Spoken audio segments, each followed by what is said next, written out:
Au fil de la vie, la chronique de Christine Bartoli. Aujourd'hui, optimiste ou pas? Tout va bien, on se dit que tout va bien, on prend la vie comme elle vient, l'avenir comme un refrain, on se dit que tout va bien. L'optimisme désigne chez l'être humain un état d'esprit qui perçoit le monde et l'univers de manière positive. Le fondement de l'optimisme remonte à Socrate. Platon l'a professé, puis Aristote. Une personne optimiste a tendance à voir le bon côté des choses, à penser du bien des gens, à considérer que des événements même fâcheux prendront, quoi qu'il arrive, une tournure positive, en fin de compte, dans la mesure où l'on trouve toujours une solution au problème. L'optimisme est bien sûr opposé au pessimisme. C'est un sentiment positif en tant que moteur de l'initiative. Toutefois, prenons garde au suroptimisme, qui est un biais cognitif ou émotionnel pouvant conduire à des prévisions hasardeuses, un excès de confiance ou des comportements dangereux. L'optimisme suscite deux sortes de méfiance. La première teintée de mépris ironique, car dans notre culture, intelligence et pessimisme sont traditionnellement associés. L'autre, faite de scepticisme face aux exhortations à changer de regard sur soi, sur les autres et sur le monde pour voir enfin le fameux verre à moitié plein. Il existe un optimisme de l'illusion qui consiste en un mélange habile et parfois peu honnête de pensée magique et de déni. Ainsi, il suffirait de croire pour voir, de dire pour être et de répéter pour gagner. Bonne nouvelle. Il existe aussi un optimisme qui concilie réalisme et esprit critique et que l'on peut appeler l'optimisme intelligent. Intelligent parce que nous partons du constat qu'il produit des bienfaits dans les différents domaines de notre vie. Cette disposition d'esprit est associée au bonheur, à la persévérance et à l'accomplissement personnel. L'optimiste intelligent n'est pas dans l'illusion. Il planifie, prend en compte le critère d'efficacité, là où celui de l'illusion se contente de formules incantatoires. Il est entendu que nous ne sommes pas tous égaux face à cette aptitude.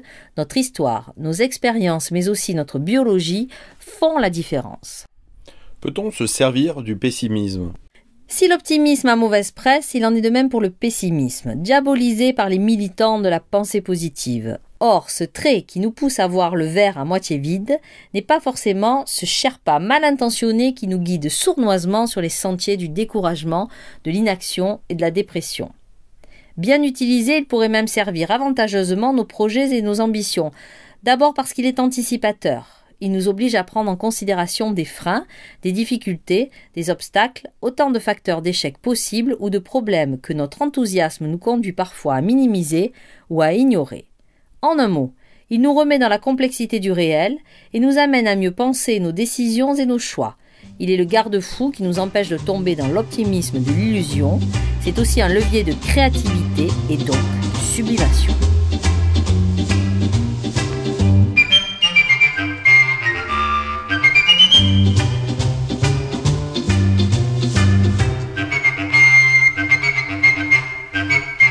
Peut-on toujours raisonner en positif? Certainement pas. Il n'est pas facile de rester optimiste face à un événement de vie douloureux ou dans une ambiance morose. Il n'est pas plus facile qu'efficace de se répéter en boucle que tout va bien et que le temps fera son œuvre. En revanche, une méthode a fait ses preuves.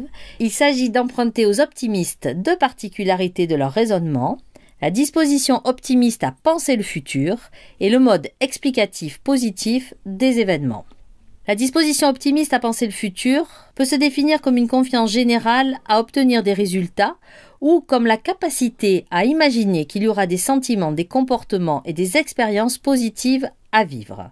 Il s'agit donc de s'efforcer, lorsqu'on est dans l'anticipation négative, d'opposer à chaque crainte ou obstacle son antidote positif de manière à rééquilibrer la pensée et les émotions. La clé de voûte est de faire face à la réalité. Il convient de chercher l'opportunité qui se cache dans chaque difficulté, plutôt que de la considérer comme une invitation à tout laisser tomber. Mais avant cela, il est important de s'accorder le temps de digérer la nouvelle situation, échec, impasse, retard, et les émotions qu'elle déclenche. Trop de décisions sont prises hâtivement parce qu'elles sont motivées par le désir de passer à un épisode plus agréable. Or, l'optimisme intelligent fait avec la réalité, il n'est ni dans le déni de celle-ci, ni dans le refoulement des émotions négatives. Alors Christine Bartoli, comment apprend-on à savourer sa vie ? C'est en fait quelque chose de tout à fait inné. Si l'humain n'était pas foncièrement optimiste, il ne grandirait pas, ne marcherait pas et n'acquérait aucune compétence d'aucune sorte. L'optimisme est un élan, une force vitale qui nous pousse à aller de l'avant, à obtenir, à conquérir, par la force, par l'intelligence et par les mots. Prendre conscience de la dose de confiance en soi et en l'avenir qu'il nous a fallu pour arriver là où nous sommes est le premier pas pour continuer à avancer. Sans ce fond d'optimisme, nous serions-nous lancés dans des histoires d'amour ? Aurions-nous tissé des liens d'amitié ? Aurions-nous tenté telle ou telle étude ?